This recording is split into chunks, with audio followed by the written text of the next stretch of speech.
Muy bien, buenos días a todos. Vamos a iniciar la clase. En esta oportunidad en economía vamos a enfocarnos en lo que es la circulación y los mercados. Ya en una clase anterior, cuando habíamos hablado sobre el proceso económico, nos habíamos encargado de hablar sobre la circulación, pero muy poco nos hemos ocupado de los mercados. Muy bien. E incluso la próxima clase nos vamos a enfocar básicamente en los modelos de mercado. ¿Por qué lo menciono? Porque en esta oportunidad nos vamos a enfocar en el concepto de lo que es la circulación, sus elementos y además con respecto a los mercados vamos a enfatizarnos en la clasificación. A veces es muy posible que tengamos esa confusión entre clasificación de mercados y modelos de mercados. Entonces, para evitar justamente esa confusión, nos vamos a enfocar con mucha claridad acerca de estos términos. ¿Cuál es la importancia que tiene la circulación y cuál es su relación que tiene con los mercados? Eso lo vamos a averiguar en estos momentos. Muy bien.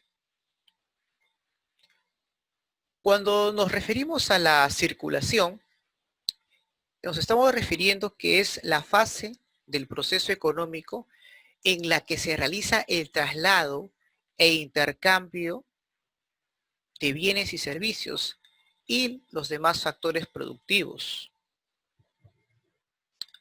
Ahí nosotros estamos siendo testigos de cómo se integran las unidades de producción con las unidades de consumo a través del mercado, como lo podemos ver en esta imagen, ¿verdad?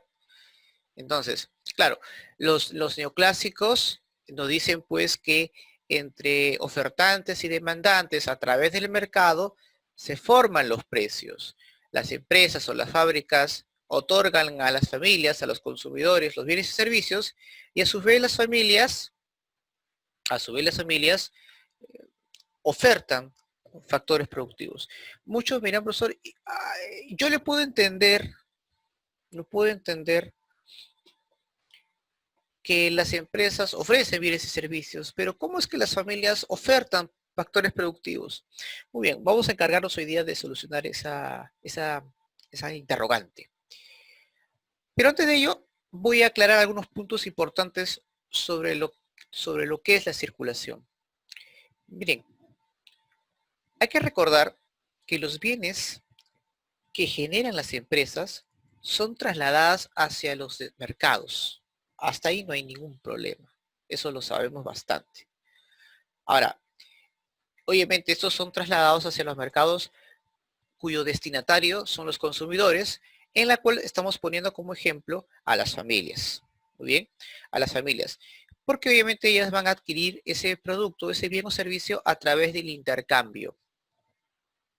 Obviamente en la actualidad hablamos de un intercambio mercantil a través del dinero. Ahora,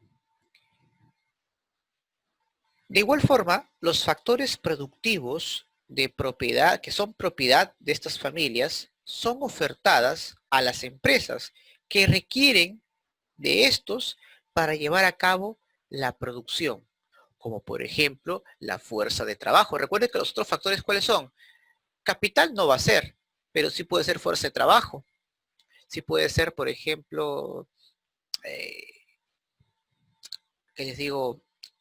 Materias primas, por supuesto. En este caso, eso es lo que básicamente me estoy refiriendo.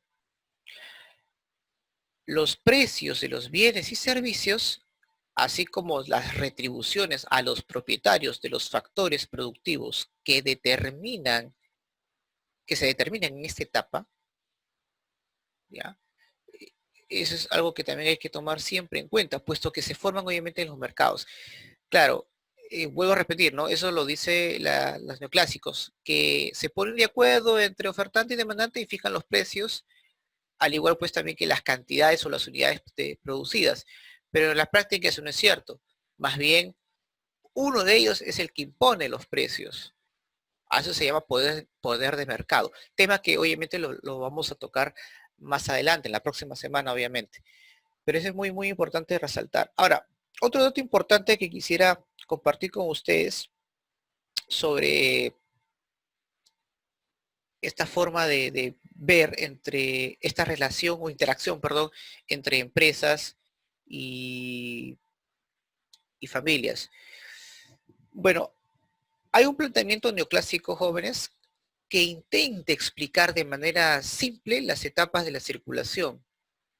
Ahora, para explicar obviamente la circulación hay que tomar en cuenta la o debemos simplificar la realidad económica con el fin de comprenderla mejor. Por ejemplo, hay que tomar en cuenta algunos supuestos, que son 4 puntos indispensables para tomar en cuenta. La primera, para los neoclásicos jóvenes, existen dos agentes económicos. Como ejemplo estamos colocando empresas y familias. Muy bien. Por lo tanto, en este análisis no debe participar el Estado. Esa es una de las características del neoliberalismo, donde aquí en el mercado los únicos protagonistas son los ofertantes y los demandantes, o consumidores o vendedores, como lo queramos llamar, pero el Estado no participa. Muy bien. No existe el sector externo, es decir, esta economía no exporta ni importa, por ello también se dice que es una economía cerrada. Bueno, ese es un supuesto, ¿no? De lo que los neoclásicos intentan explicar esta forma de interacción entre familias y empresas o consumidores y vendedores. Ahora, otro supuesto importante que hay que tomar en cuenta, la tercera, todo el ingreso, jóvenes, de los agentes económicos son destinados por completo al consumo. Por lo tanto, no existe ahorro. Y la última, las familias son propietarias de los factores necesarios para producir, como naturaleza, trabajo y capital. Ahora, todas estas posturas o supuestos sabemos que en la práctica ni siquiera llegan a cumplirse a la perfección. Por ejemplo, solamente para refutar alguno de estos supuestos, cuando nos dice de que el Estado no participa, hay países, grandes potencias en el mundo, que sin duda se ve una participación activa en la economía de sus respectivos países, como por ejemplo China y los Estados Unidos, que obviamente defienden a sus empresas y tienen una intervención muy directa. Claro, cuando hablamos de las grandes potencias, eso puede ocurrir, algo que de repente no podría darse en los países de subdesarrollo, al menos que se necesite cuando hay un grave crisis económica, como por ejemplo la participación del gobierno peruano con este problema que estamos teniendo y la manera pues de reactivar la economía. Hay empresas que de por sí solas no pueden, necesitan el apoyo, el empuje del Estado y hay una participación. Pero estamos hablando de casos extremos. En una economía neoliberal sin ningún tipo de restricciones o problemas, no hay una participación directa del Estado en los asuntos del mercado. ¿De acuerdo? Eso es algo que hay que tomar siempre en cuenta. Muy bien. Otra cosa que también me gustaría mencionar es que hay algunos elementos que debemos tomar en cuenta al mirar este gráfico o esta imagen, los polos económicos. ¿Por qué se le llama polos? Polos significan extremos. Entonces, se denominan polos económicos a aquellos que se encuentran en los extremos. Ahora, entre estos obviamente van a realizar todo el proceso de circulación. Y existen dos. Uno de ellos es las unidades de producción, que están enfocadas obviamente en las empresas. ¿Y qué son las unidades de producción? Bueno, las empresas son las encargadas de generar bienes y servicios. Ofertan bienes y servicios y demandan factores productivos. Claro, demandan obviamente trabajadores, demandan materias primas. Eso también es importante mencionar. Y el otro polo opuesto, es las unidades de consumo, que en este caso pertenece a las familias. Están constituidas por el conjunto de familias de una economía. Ahora, estas unidades satisfacen sus necesidades con los bienes y servicios que adquieren de las unidades de producción, ¿no? Ahora, demandan bienes y servicios y también ofertan factores productivos, como el caso por lo que mencioné, ¿no? Trabajo, ¿no? Entonces, ahí hay una interrelación directa entre los consumidores y los vendedores. Y el otro elemento que también quiero mencionar son los flujos económicos. Ya habíamos hablado sobre los polos económicos, ahora nos vamos a enfocar en los flujos económicos, que tiene que ver también con esta imagen. ¿Qué son los flujos económicos? Son las corrientes de bienes y servicios, factores productivos y dinero que se van a movilizar de un polo a otro. Y se pueden diferenciar dos flujos, jóvenes: el flujo real y el flujo nominal. Cuando hablamos de flujo real, nos estamos refiriendo también al llamado flujo clásico. Está conformada por los bienes y servicios que las empresas trasladan hacia las familias y los factores productivos que las familias ofertan a las empresas. ¿De acuerdo? Esta empresa, por ejemplo, ¿de acuerdo? Esta empresa que vemos aquí traslada, por ejemplo, bienes de primera necesidad, leche, carne, y las familias la consumen. Muy bien. Pero a su vez, estas familias, ya, luego de haberse satisfecho con estos bienes y servicios que se entregó a las empresas, ofrecen su fuerza de trabajo. O de repente este señor es un proveedor y ofrece a las empresas materias primas para la elaboración. Es todo un proceso cíclico que es importante recordar. Y eso también lo vimos en los procesos económicos cuando habíamos tocado en las clases pasadas.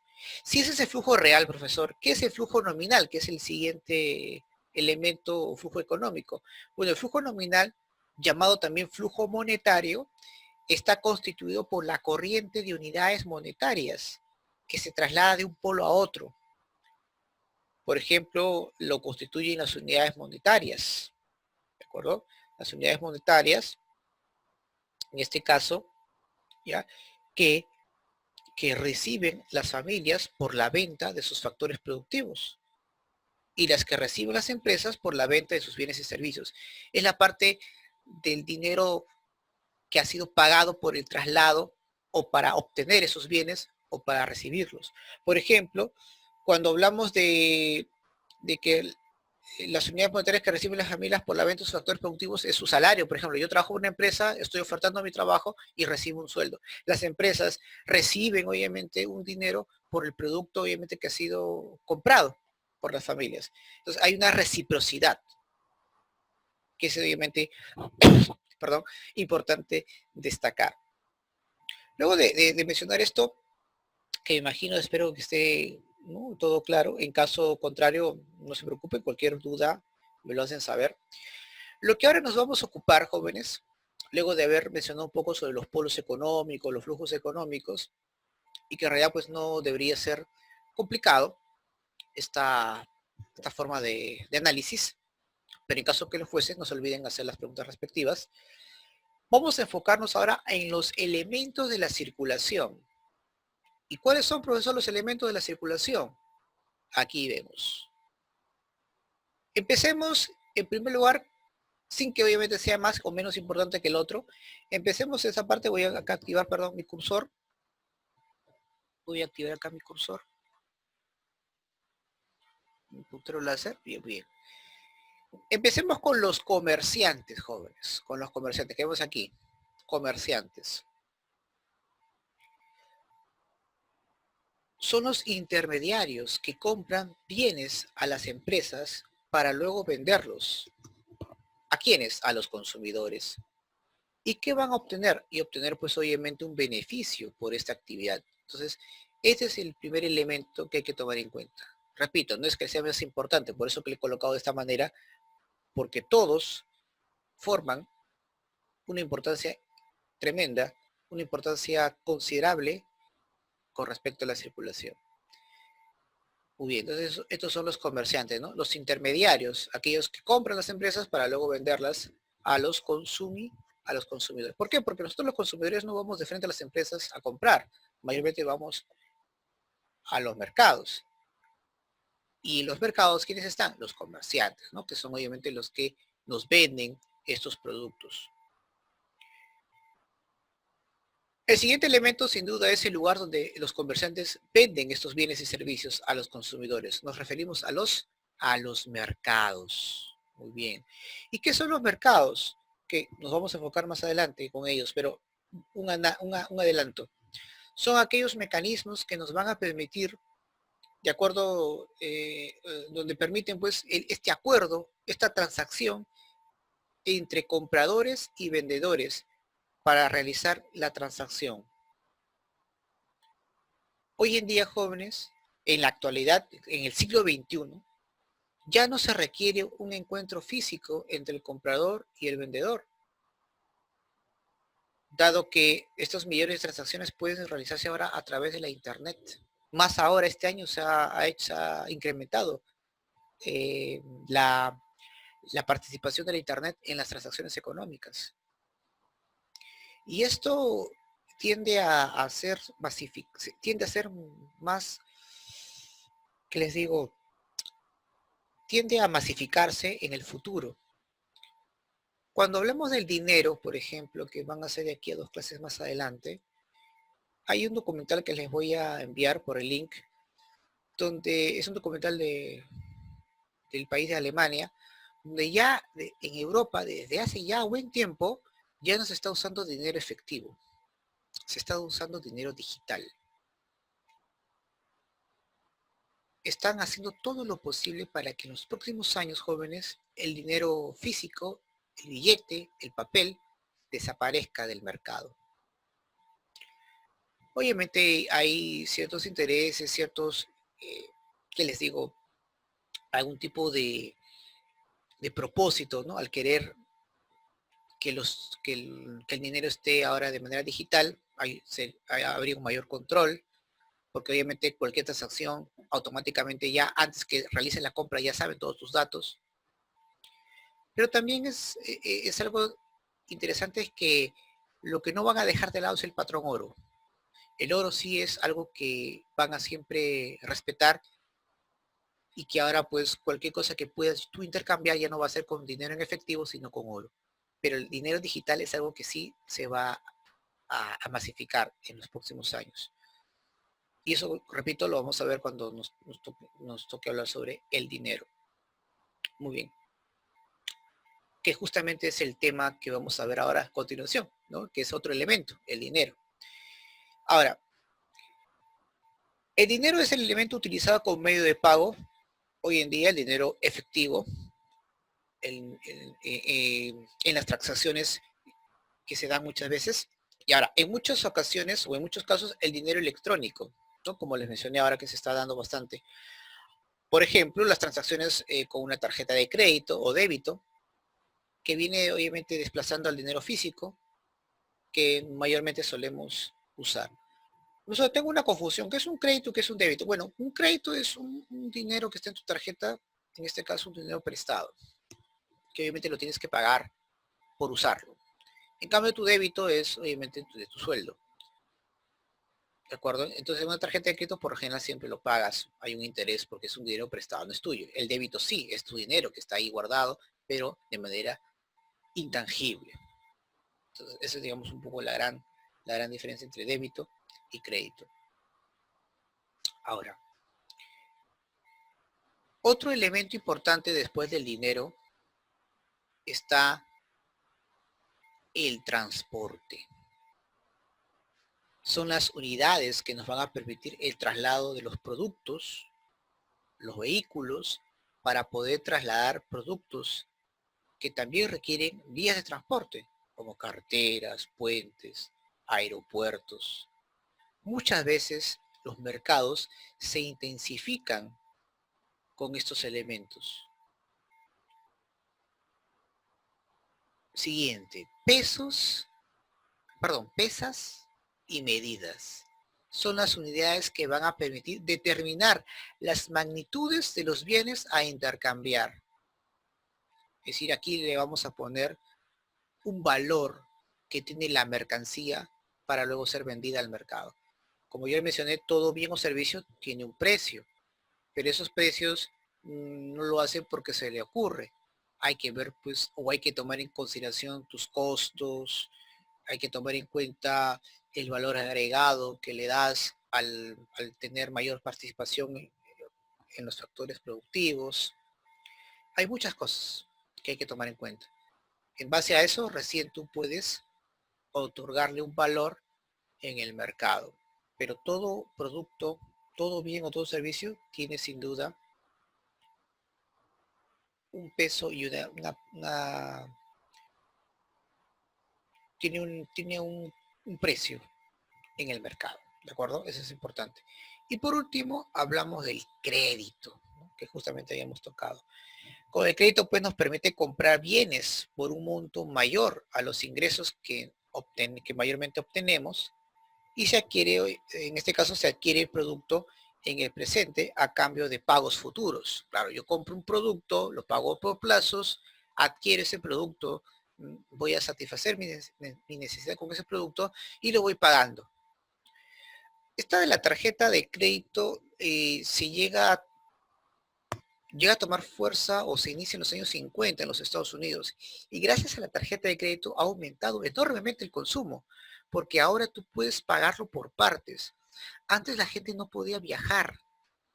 Cuando se dan estas las tarjetas y pagar por plazos, ha aumentado, se ha incrementado enormemente el viaje, o en este caso el rubro del turismo o la adquisición de un producto. Antes no existía el crédito. Aquí en el Perú, si no me recuerdo, el crédito llega entre los años 80 y 90 todavía, o un poquito antes, claro, 70, 80, no, 80, perdón, los años 80 para adelante, pero con muy poca intensidad, y ya más o menos a partir del año o finales de los 90, cuando ya la situación ha estado más estable, empezó pues a ver el tema de las tarjetas. Antes no existía, jóvenes. Antes la gente no podía adquirir un producto a largo plazo. Lo comprabas al cash, como se dice. Y eso obviamente había estancado enormemente, ¿no? La capacidad de demanda de la población en productos. Y bueno, al haber esa la tarjeta, las empresas tuvieron una enorme ventaja, ya que pudieron incrementar sus ventas. Los bancos también generaron cuantiosas ganancias porque estas tarjetas, repito, pues tienen un interés de por medio que hay que pagarlas. Recuerden que mientras más cuotas se pagan, a los intereses también se incrementan, ¿no? Entonces la idea es pagarlo en menos partes. Y muchas de estas tarjetas, repito, siempre se pagan membresías o algún tipo de costo adicional. No es algo obviamente totalmente gratuito. Por ahí dice, profe, pero yo tengo mi tarjeta cuota cero, free. Sí, pero hay una cláusula, ¿no? Que tienes que usarlo de manera pues constante. Y mayormente todas las tarjetas siempre te debitan, que va a depender mucho de los bancos, ¿no? A veces te cobran 8 soles, 7 soles cada mes. Y eso obviamente, o te condiciona, ¿no? De que para que no te cobren nada tienes que manejarlo constantemente. Pero siempre en los intereses es donde se ganan por las transacciones mismas. Y bueno, eso a veces no nos damos no nos damos cuenta porque son obviamente centavitos que quedan, pero a la larga eso es suficiente para las empresas, para los bancos poder generar o tener una rentabilidad con las tarjetas de crédito. Por eso pues los bancos siempre nos llaman a cada momento para obtener tarjetas. Mientras más tarjetas, mejor para las entidades bancarias, pero para el consumidor no. Incluso muchos expertos recomiendan que el uso de la tarjeta de crédito máximo debería ser pues de 2 tarjetas, como mucho. Incluso hombres tan abanderados como Kiyosaki menciona pues de que la tarjeta es lo último que debería uno pedir porque eso te esclaviza como ellos mencionan, ¿no? No es obviamente recomendable. Pero si tú lo consideras necesario porque sabes que el producto que deseas lo quieres ya y no lo puedes comprar en su debido momento, bueno, entonces ahí está la tarjeta. Lo curioso, jóvenes, es que las brechas de riqueza y pobreza se han incrementado, el sueldo no ha aumentado, pero sin embargo compramos más cosas. Es algo curioso, ¿no? O sea, no ha aumentado nuestro sueldo, no ha mejorado la economía, pero compramos más cosas. ¿Y por qué? Justamente por la tarjeta. ¿Por qué? Porque nos seguimos pagando con nuestra fuerza de trabajo, pasan los años, y a veces nos seguimos endeudando porque ya dejamos de comprar, ya terminamos de pagar, pero este producto ya caducó, ya no nos sirve, vamos a comprarnos otro. Como el celular, ¿no? Me he comprado mi celular tal, de tal generación, muy bien, lo estoy pagando a plazos. Terminé de pagar al año, ese teléfono ya se devaluó. Hay otro que ha salido, y otra vez lo compro y sigo pagando a plazos. Y sigo pagando los intereses. Y así, pasa nuestra vida comprando con el mismo sueldo, tal vez a un pequeño aumento, pero los plazos siguen, los intereses suben y estamos en un círculo vicioso que no nos deja vivir tranquilos. Entonces, ese, digamos, es una de las características también del crédito que a veces de repente no nos estamos dando cuenta como es debido. Pero al margen de ello, estos, digamos, son las, los elementos del, del crédito, ¿de acuerdo? Los elementos del crédito que justamente quería yo compartir con ustedes. ¿Alguna aclaración final? Bueno, que estos elementos tienen que tomar, son importantes dentro de lo que es la circulación y sin duda pues es algo que no debemos olvidarnos. Entonces voy a reiterar nuevamente los elementos para que se quede todo claro. Primer elemento, los comerciantes. Segundo elemento, los mercados. Los mercados. Tercer elemento, el dinero. Cuarto elemento, los transportes.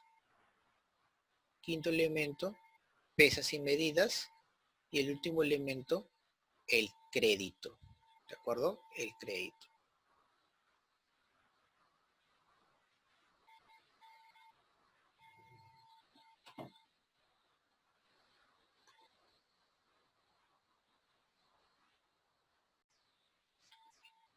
Vamos entonces ahora a referirnos sobre el intercambio, ¿no? Que justamente habíamos mencionado. Voy a reiterar nuevamente qué es el intercambio. Bueno, consiste en la entrega de una mercancía a cambio de otra. Ahora, en la historia de la humanidad se ha desarrollado dos tipos de intercambio.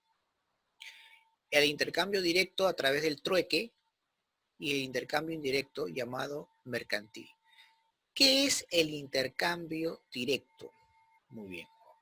Es la forma más elemental del intercambio que hemos tenido a los inicios o los albores de la humanidad, en la cual consiste en la entrega de un bien a cambio de otro sin utilizar dinero, obviamente. ¿Correcto? Para que pueda llevarse a cabo es necesario la coincidencia de las necesidades, porque si no, no se logra. Por ejemplo, aquí vemos acá una persona quiere intercambiar su vasija y el otro tiene otro producto, ¿no? La otra persona tiene un producto. Si coinciden en satisfacer sus necesidades, se logra la transacción. Por ejemplo, ¿no? Yo tengo aquí una vasija y a esta persona le interesa, y la persona que le ofrece este artículo le interesa también a esta persona, entonces se realiza.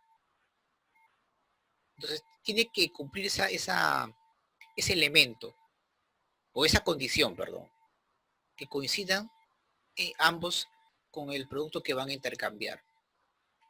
Para que pueda llevarse a cabo, pues es necesaria esa coincidencia, ¿de acuerdo? Ahora, se dice que es el intercambio más costoso por el tiempo. Por eso es que ahí replico la pregunta de su compañera, en la cual dice, ¿por qué se dice que el intercambio directo es lento? Claro, porque no es fácil conseguir a una persona que coincida con el producto que voy a ofrecer y que voy a recibir a cambio. Entonces es costoso por el tiempo, porque demora en realizarse, porque se demora en realizarlo. Ya que poder encontrar a un agente cuyas necesidades coincidan, ¿no?, con la de otro, toma pues su tiempo. El intercambio pues se hace engorroso, lento. Y para terminar esta parte, las economías únicamente jóvenes consumen todo lo que producen, como en el feudalismo, ¿no? La autarquía lleva a cabo este tipo de intercambio. En el feudalismo, por ejemplo, cuando escaseaba la moneda, pues mayormente la forma de sobrevivir era a través del trueque. Es decir, yo como campesino ofrezco mi fuerza de trabajo y a cambio, señor feudal, usted me da tierras, me da una parcela para poder sobrevivir. Esa era la reciprocidad. En el mundo andino también pues el trueque fue muy notorio. Claro, ya desde la cultura chimú, incluso podemos decir ya desde el siglo XIII, XII de nuestra era, ya habían gérmenes de un sistema monetario. Las hachitas de cobre, por ejemplo, el spondylus, ya era una forma de intercambio comercial a través de un producto único. Entonces, se estaba dando ese desarrollo, pero se interrumpe obviamente con la incursión europea, ¿no?, con la invasión de los españoles. Pero eso es importante tener en cuenta. Ahora, el trueque, repito, ya no tiene sentido porque las necesidades son infinitas, hay una gran diversidad de trabajo, entonces eso impide que el trueque pueda volver, ya no es posible. ¿Por qué antes en la antigüedad se daba el trueque? Bueno, en la antigüedad por varias razones. La primera, sin duda, es porque no había muchos tipos de trabajo. La producción, digamos, que se realizaba era muy escasa, precaria, por no decirlo. Entonces, recuerden que, por ejemplo, en la prehistoria, la actividad humana era cazador-recolector, era depredatoria. Entonces, solamente los productos que se intercambian eran de pura necesidad. Entonces, era lógico, ¿no? Oye, yo te doy mi agua a cambio de tu carne. Perfecto, porque son productos de primera necesidad.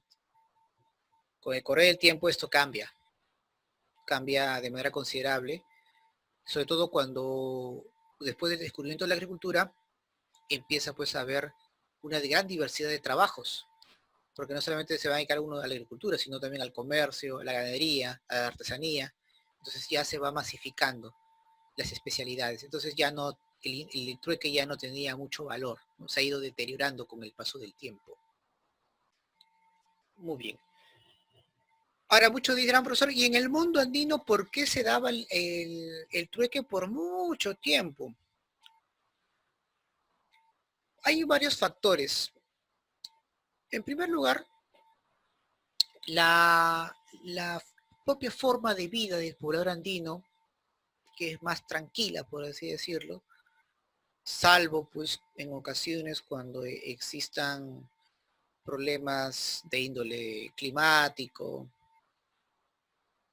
o cuando los estados están en expansión o guerras, posiblemente existan ciertas condiciones que no favorecen al trueque, pero aquí en el mundo andino mayormente el trueque subsistió por mucho tiempo, justamente por temas geográficos, por la propia idiosincrasia del pueblo andino, en el cual pues abundaban muchos elementos, perdón, muchos bienes que no era necesario producirlas o transformarlas, porque era suficiente para ellos con lo que la naturaleza les proporcionaba y podía realizarse el intercambio sin ningún tipo de inconvenientes.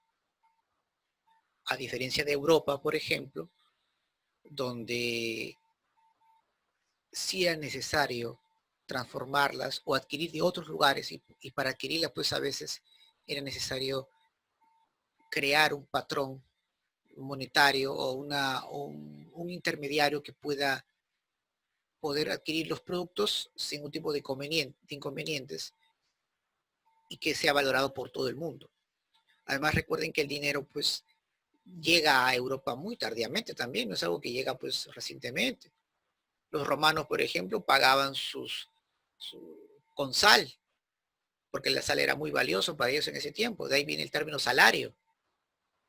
Entonces, no es que el dinero pues se haya creado pues desde hace más de 4.000, no, el dinero es reciente. Justamente cuando estoy preparando un artículo para darles sobre la historia del dinero, ¿no? En este caso de la moneda metálica.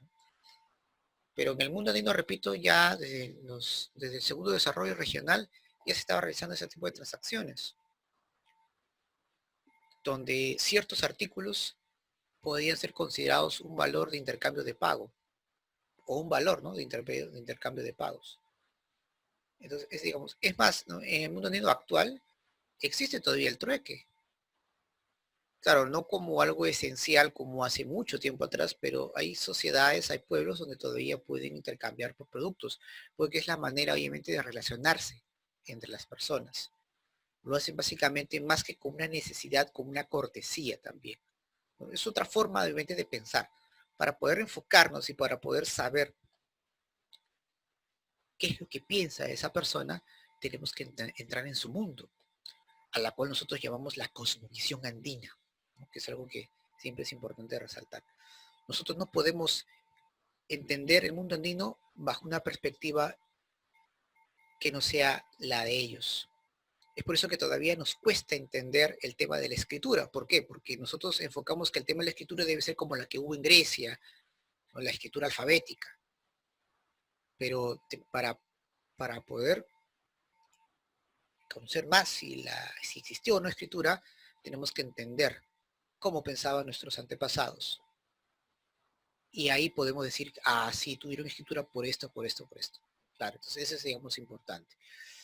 Bien, sin, sin querer transgredir o cambiar el contenido, porque estamos enfocándonos en economía, ya habrá tiempo para poder hablar un poco más sobre los temas que acabo de mencionar.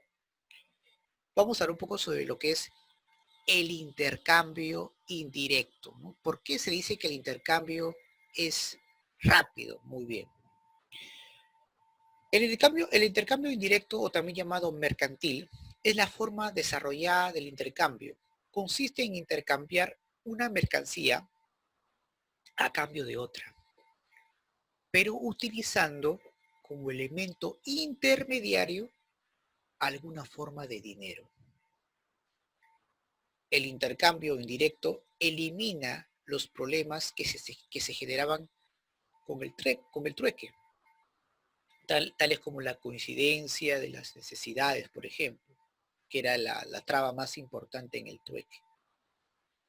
Debido pues a la enorme cantidad de transacciones que se efectúan en una economía, el intercambio, jóvenes, mercantil es fundamental para que, para que este intercambio sea dinámico y fluido. Claro, entonces, obviamente con las transacciones monetarias es más rápida. Ya no requiere de esperar que alguien le atraiga mi producto para que lo adquiera. El dinero ahora pues se ha vuelto en algo elemental que todo mundo lo acepta. Y esto recién se va a dar pues durante el desarrollo del capitalismo, porque durante la Edad Media, si bien es cierto, cada señor feudal acuñaba sus propias monedas, estas monedas pues solamente servían dentro del feudo, ¿no? En la antigua Grecia, en Roma, ocurría lo mismo. Las monedas pues en realidad pues solamente eran útiles solamente en los lugares periféricos. No era un dinero pues donde podía ser apreciado en otras partes del mundo. Entonces es algo que debemos siempre analizar. Claro que es muy posible que esas partes no lo tomemos en cuenta, porque a veces vemos una película, un documental y vemos que se da la transacción, pero no nos fijamos si esa moneda pues tiene un valor también en otras partes del mundo. Entonces, cuando hablamos de moneda o dinero exclusivamente, ahí tenemos que enfocarnos en la baja edad media, en los orígenes del capitalismo. Los primeros, por ejemplo, banqueros, los primeros prestamistas surgen justamente en la Baja Edad Media con la burguesía. Los primeros, es más, la contabilidad nace justamente al norte de Italia. ¿No? Para los que de repente les encanta la contabilidad, ahí la contabilidad surge pues, en las ciudades-estado del norte de Italia en el siglo XV. Entonces, el dinero ha ido creciendo y hoy en día, pues, estos dineros que son aceptados por todo el mundo se le conoce como divisas. Las divisas actualmente más importantes es el dólar, el euro y el yuan, que también está creciendo enormemente. Y es muy posible, pues, que en el futuro, pues, estas divisas, pues, sean ahora, pues, digitalizadas, como acabo de mencionar, ¿no? Y el dinero físico ya va desapareciendo para poder ahora convertirse en dinero digital. Muy bien. Entonces es muy, muy importante estos temas. Y sí, pues el dinero permite un intercambio mucho más rápido, porque, repito, ¿no? Tengo el dinero, quiero el producto y automáticamente lo adquiero. Y yo recibo ese dinero. Y ese dinero para mí me va a servir porque con ese dinero también puedo comprar tu producto, porque, repito, es valorado en todo el mundo, con sobre todo las divisas actualmente. Entonces yo tengo mis dólares y yo con mis dólares puedo irme a cualquier parte del planeta y puedo comprar ese producto porque es, en este caso, valorado por todo el mundo.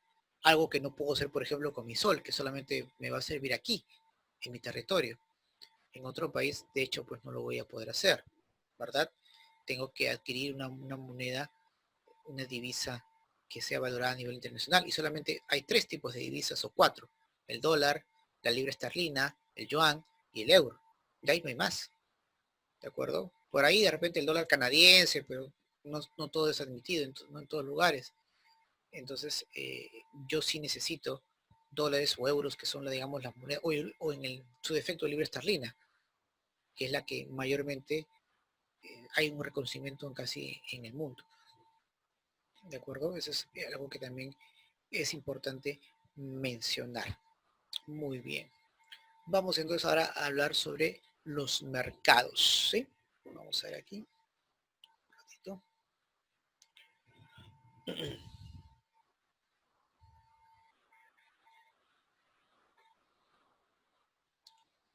Perfecto. Vamos a hablar un poco sobre los mercados que había yo mencionado. Y voy a ser un poco más específico, porque la próxima semana ya no vamos a hablar sobre la definición de mercados o su clasificación, sino los modelos de mercados que son distintos.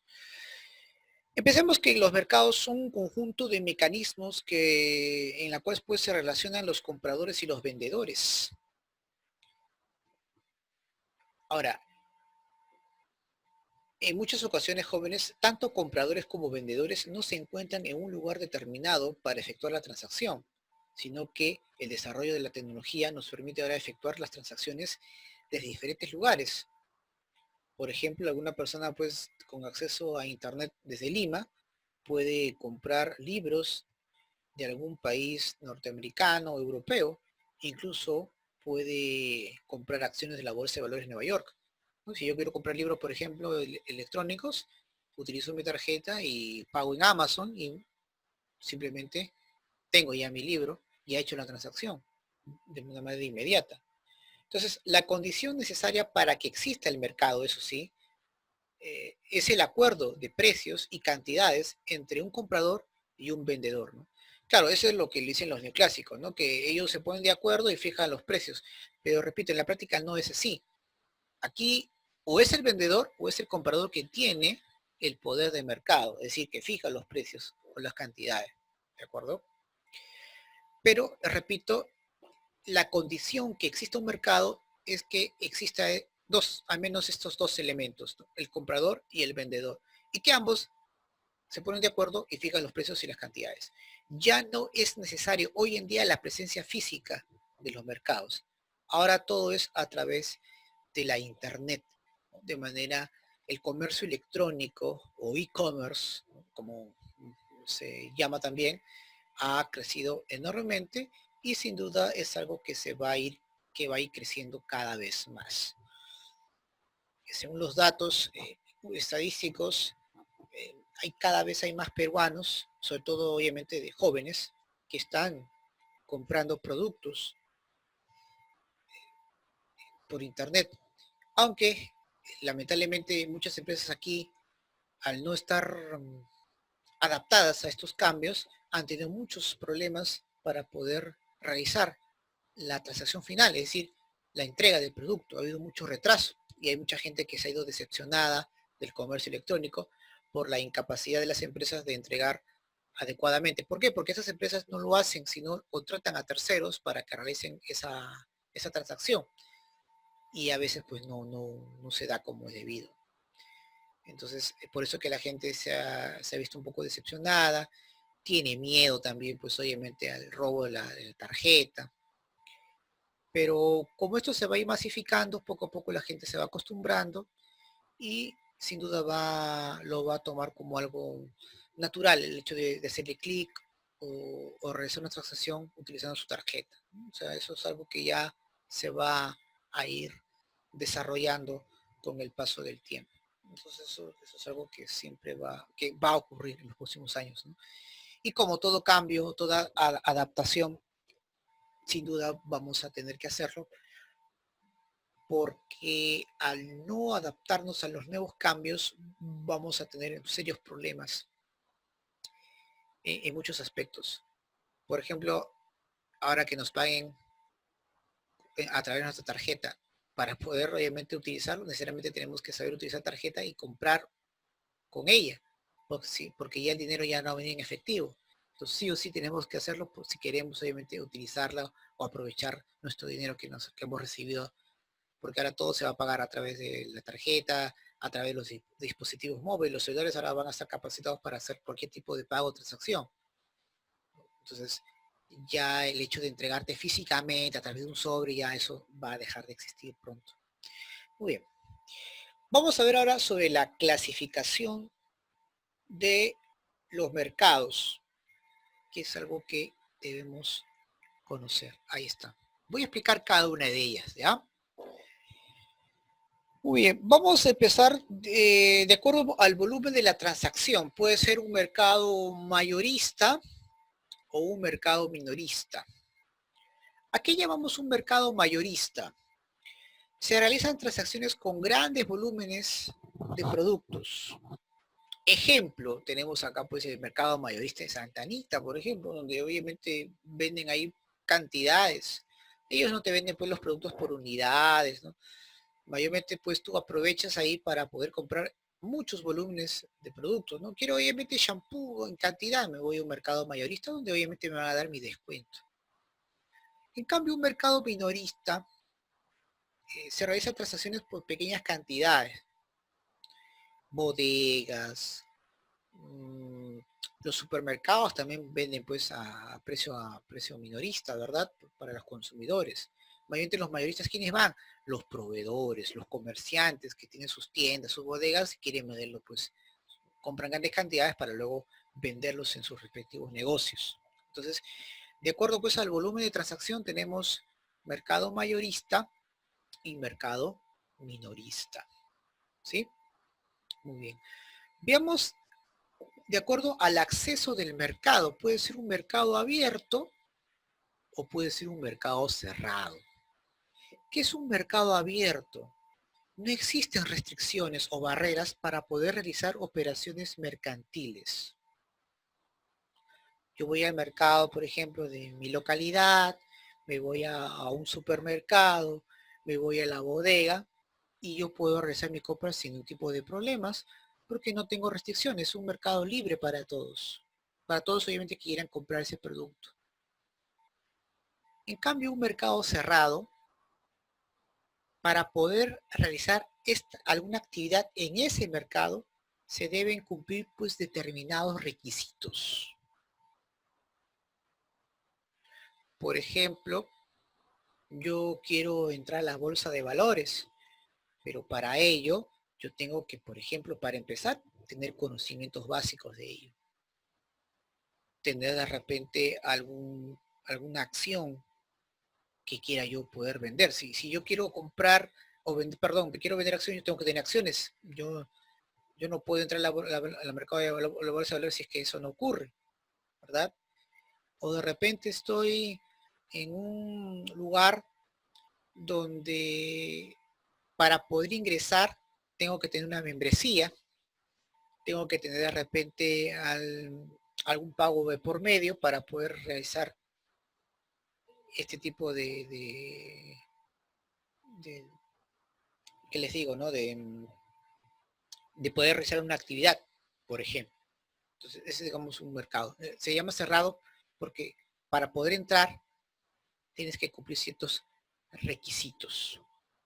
Y eso ya depende, pues, del rubro, ¿no? Imagínense, pues, dar ejemplos sería interminable, pero lo importante es que se le llama mercado cerrado cuando sí o sí tienes que cumplir determinados requisitos para poder, obviamente, ser partícipe de esta transacción económica. Y aquí de repente viene un poco lo complicado, todavía lo complicado no, porque de acuerdo al tiempo tenemos el mercado temporal, aquí está, por dónde está, ¿dónde está? El mercado temporal, y tenemos el mercado permanente, acá está permanente. Profesor, ¿qué es un mercado temporal? Muy bien. Surge en ciertos periodos del año, realizando sus actividades durante un corto tiempo. Un ejemplo clásico son las ferias, por ejemplo. Entonces es algo que obviamente viene de manera, ¿no? Que hay que tomar siempre en cuenta. Continuamos. Muy bien. Entonces, un mercado temporal. Ahora, este mercado es importante porque ya los dueños de estas empresas saben cuál es el mejor temporada para poder, obviamente, realizar su negocio. Por ejemplo, en el día de San Valentín, por ejemplo, ya saben que deben, pues, comprar o adquirir globos, ¿qué más? Peluches, etcétera. Navidad, regalos, juguetes. En julio y agosto, pues los circos, ¿no? Que era clásico acá en fiestas patrias. Entonces, es algo que viene solamente por un tiempo para obtener esas ganancias. En cambio, un mercado permanente es aquel que está todo el año. Se comercializan productos de consumo mayormente continuo y permanente, ¿no? Por ejemplo, productos de primera necesidad, como el pan, leche, azúcar, esos sí están pues de manera permanente porque la gente necesita siempre. Por ejemplo, en mercado temporal, no siempre vamos a hacer pues vamos a comprar peluches o globos, o no siempre vamos a ir a los circos, ¿no? No habría sentido. Pero productos de primera necesidad por todo el año. Entonces ahí están los mercados permanentes. A esa es la diferencia. Estos mercados temporales aparecen en cierto tipo del año, de acuerdo al momento donde la gente pues va hacia esos lugares para poder adquirir. Claro que últimamente predomina bastante el tema de la publicidad, donde induce a la gente a ir, ¿no? a comprar todo ello. Luego, acá sí donde viene un poco de repente la confusión, y esto es con respecto al aspecto jurídico. Hay cierta confusión entre mercado informal, mercado ilegal y mercado negro. Y eso lo vamos a ir a aclarar porque incluso en los medios de comunicación veo también esa confusión. Y obviamente a la persona común, lo- valga la redundancia, lo confunde mucho más, ¿no? Empezamos con el mercado informal. ¿Qué es el mercado informal? Muy bien. En este caso se cumplen las normas, en este caso legales establecidas, ¿no? No se cumplen las normas legales establecidas. Los ofertantes no tienen licencia para realizar estas actividades. Tampoco tributan, como por ejemplo los vendedores ambulantes. O sea, los productos que ofrecen son legales, pero la manera como ellos realizan el negocio no lo es, porque no pagan su licencia, muchas veces estos productos no demuestran de dónde es su origen, incluso pueden ser productos, que les digo, eh, adulterados, qué sé yo. Pero lo importante de un mercado informal no es tanto los productos que se venden, sino la manera como lo venden. Por lo general, pues estos comerciantes no cuentan con licencia para poder realizar su actividad, cosa que deberían tenerlo porque en este caso el Estado necesita de los tributos de ellos también. Y obviamente el caso más real es el caso de los vendedores ambulantes, por ejemplo, en el cual pues nosotros en economía nos llevamos subempleo. ¿No? El subempleo, esos que trabajan de acuerdo a su ritmo, es lo que más abunda en el Perú. Muchos dicen, profesor, tenemos millones de desempleados. Al contrario, tenemos más subempleados, porque la gente obviamente no se va a quedar sin trabajar, lo va a hacer como sea, pero de manera informal. En el comercio peruano, sobre todo interno, hay el 85% es informal. Por eso que cuando hubo este tema de la restricción y la cuarentena, la gente ya no pudo soportar más y tuvo que ir a la calle a realizar su trabajo, porque no recibía bono, la situación se había estancado, muchos habían perdido su empleo y tenían que sobrevivir. Entonces, de lo que ya había informalismo antes de la cuarentena, esto se aumentó más todavía y eso sin duda fue muy perjudicial. Entonces, es importante, ¿no? Lo que es el mercado informal. Muy bien. Un mercado ilegal, jóvenes, se comercializan productos que de acuerdo a ley están prohibidos de vender. Por ejemplo, estupefacientes, ¿no? Como las drogas, por ejemplo, estas drogas que causan daño severo al organismo, o el tráfico de órganos humanos, por ejemplo, que lamentablemente se ve bastante en el mundo. El tráfico de órganos, el tráfico de armas, es uno de los, ¿qué les digo? Una de las actividades más lucrativas en el mundo y se da bastante eso, lamentablemente. Es terrible, ¿no? Si nosotros nos podemos a investigar sobre el tráfico de órganos, sobre todo de niños, con mayor razón, pues nos estaríamos preocupados. Si no me recuerdo, UNICEF el año pasado había reportado que a nivel mundial más de 1 millón de niños han desaparecido. Entonces, imagínense, ahí pues las personas con mala reputación realizan pues una serie de actos terribles en contra de los infantes. Muy bien. En cambio, el mercado negro, jóvenes, el mercado negro, ¿de acuerdo? Vamos a ver acá el mercado negro. El mercado negro es aquel donde se venden productos por encima del precio fijado por el mercado. Por ahí en algunos libros dice fijado por el Estado, ¿no? Pero en realidad es más bien el mercado el que impone, ¿no? El Estado, recuerde que no tiene intervención. Lo digo porque en los libros dicen, no, y fijado por el Estado peruano en sí, pero es realmente por el mercado en sí.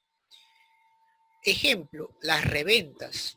Hay un partido internacional de fútbol, el precio fijado está pues 50 soles, pero como ya se llenó, quiero entrar, y entonces siempre va a haber alguien que aprovecha esa oportunidad y dice, ¿sabes qué, joven? Yo te puedo dar una primera fila para que puedas alentar a tu equipo.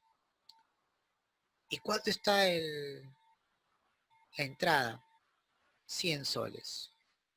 Y bueno, como yo soy un fanático y sé que mi equipo va a ganar, tengo la esperanza de que sí, lo adquiero. Ese es el mercado negro. Muchos confunden el mercado negro con el mercado ilegal y el mercado ilegal con el mercado informal. Y no, hay que ver la diferencia. Se llama mercado negro porque los productos que se venden están por encima de su precio real. A eso básicamente nos estamos refiriendo. ¿De acuerdo? Por ejemplo, ¿no? Se han comprado, han adquirido productos de estupefacientes en el mercado negro. Incorrecto, ese pertenece al mercado ilegal, porque esos productos están prohibidos. En el mercado negro, no necesariamente son productos ilegales. Ahora, ojo, puede haber una mezcla de ambas, ¿ah? Puede ser que en el mercado negro se vendan productos ilegales y como son sobrevalorados, también son parte del mercado negro, como el caso del tráfico de órganos. El tráfico de órganos en el Perú y en otras partes del mundo es ilegal, Y como estos productos, estos órganos están sobrevalorados en su precio, básicamente, obviamente, son llamados pues, mercado negro. ¿Por qué lo digo sobrevalorado? Porque aquí en el Perú, por ejemplo, está prohibido la venta de órganos, pero se da, lamentablemente. En otros países sí tienen un precio, porque obviamente se compran, porque eso obviamente es legal. Pero cuando se realiza pues un tráfico clandestino y que sobrevaloran el precio, ese producto se pasaría al bando del mercado negro. Lo que sí puede haber, repito, es que muchos productos pueden ser ilegales y puede ser también mercado negro a la vez, claro que sí. Pero es importante reconocer qué es un mercado ilegal, qué es un mercado negro y qué es un mercado informal. Entonces, cuando la próxima vez ustedes escuchen algunas noticias donde dicen, ¿no? El mercado negro, donde hablan pues de que están vendiendo tráfico de armas, muy bien, va a depender mucho. En el Perú, por ejemplo, los únicos que autorizan que tengamos armas es la DISCAMEC. Y para ello tenemos que pasar por una serie de pruebas. Si yo tengo en mi poder un arma ilegal y lo he comprado en el mercado negro, eso quiere decir que el producto que he comprado está sobrevalorado. Por ejemplo, un arma, la más simple no te debe bajar de $650. Pero en el mercado negro de repente la conseguía a 800 o a 900. ¿De acuerdo? Entonces, esa arma sí podría ser mercado negro. Pero de repente me compré un arma de fuego en la Cachina a 100 soles, baratito nomás. Bueno, no podría estar en el mercado negro porque está por debajo de su precio, pero es ilegal porque está prohibido. No lo adquirí por la Discovery, sino en un ambulante, mercado ilegal. Entonces, de acuerdo a las características que tiene cada mercado, tenemos que fijar a qué pertenece. Por eso es importante la aclaración, porque vuelvo a repetir, hay productos que pueden ser parte del mercado informal, parte del mercado ilegal o mercado negro, pero ya sabemos cuál es la diferencia. Mercado informal es aquella obviamente que no cumplen con los requisitos que el Estado necesita, como licencia, por ejemplo, para hacer las actividades. No cumple con las normas legales. Por ejemplo, el producto ha caducado. No, no hay que comprar el mercado informal porque no me da garantías de que ese producto sea bueno. En cambio, el mercado ilegal son productos que no está prohibido. Estupefacientes, ¿no? Lo que me a mencionar, está prohibido. No se puede vender. Mercado negro, cuando el precio de ese producto está sobrevalorado. Esa es la diferencia que hay que siempre destacar. ¿Sí? Muy bien. Vamos entonces a continuar. Veamos ahora, de acuerdo a la negociación en la bolsa de valores, podemos hablar sobre el mercado bursátil y el mercado extra bursátil. Acá está, ¿no? Mercado bursátil y mercado extra bursátil. ¿Qué es el mercado bursátil? En este mercado, jóvenes, se negocian títulos de valores, como por ejemplo acciones, bonos, etcétera. Es un mercado organizado, conocido pues como la bolsa de valores. Por ejemplo, este mercado bursátil es un mercado también cerrado, solamente ingresan aquellas personas que tienen cierto conocimiento en la bolsa de valores. En cambio, el mercado extra bursátil se negocian títulos de valores fuera de cualquier mercado organizado. ¿De acuerdo? Y obviamente va a cumplir ciertas condiciones. Si no cumplen con las normas establecidas por la CONACEF, que es la que se encarga de la Bolsa de Valores de acá en Lima, entonces este tipo de mercado, a la vez de ser un mercado de extrabursátil, se convierte en un mercado informal, ¿no? Podría darse el caso. Y para terminar, vamos a hablar sobre el poder de mercado. Eso es muy importante. En el poder de mercado existen dos. El mercado de competencia perfecta y el mercado de competencia imperfecta. ¿Qué es el mercado de competencia perfecta? Ningún agente económico puede influir en el precio. el precio se determina por el libre juego de la oferta y la demanda, es decir, entre la negociación entre ofertante y demandante.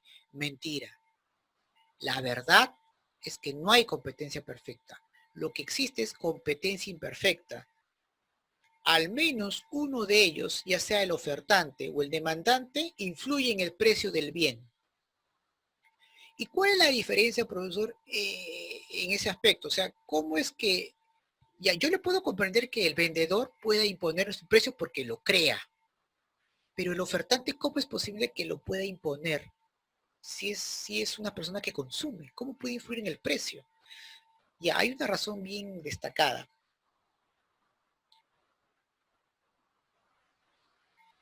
Un consumidor puede fijar el precio de un bien cuando los ofertantes, perdón, cuando los compradores, perdón, los vendedores, cuando los vendedores son desorganizados y yo impongo el precio. Hay varios ejemplos que les voy a dar la próxima semana sobre este tipo de mercado de competencia imperfecta porque es lo que se da en la vida real. Pero imaginemos pues que estamos en el transporte público informal que tenemos en el Perú y nosotros los pasajeros imponemos nuestro precio, ¿no? Oye, queremos ir hasta esta esquina, 50 centavitos nada más pagamos. Si no le gusta al cobrador, me bajo, ¿verdad? Claro, imponemos un precio. Me voy a la cachina y me quiero comprar este librito. Y le digo, ¿cuánto está? 20 soles, me dice. Y me estoy yendo. Y me dicen, ya, ¿cuánto quieres? Te dicen. Ya, yo te doy 5, pues. Ya, llévatelo, te dicen. Entonces, ahí vemos que imponemos el precio. A ver, hagamos eso en los supermercados, donde me compro un producto, dice producto, un shampoo tal, está 20 soles, y le digo, me voy al cajero, a la cita cajera, le digo, señorita, una rebajita, pues no, no se puede, ¿verdad? Claro, entonces va a depender mucho qué tan organizados estén. Ahora, por lo general, pues las compañías o las empresas que ofertan productos, es decir, los vendedores, nos agarran a nosotros porque estamos casi desorganizados. No tenemos una asociación, básicamente, entre nosotros que nos defendamos como consumidores. Existen ASPEC, existen otros, Indecop y todo ello, pero en sí no tenemos esa capacidad para poder organizarnos y defendernos frente a los abusos de repente de algunos productos o la mala calidad de servicio que nos ofrecen. ¿De acuerdo? Entonces, eso también es ahí algo que a veces ocurre. ¿Sí? Muy bien. Perfecto, chicos. Hasta aquí el tema de la circulación y mercados.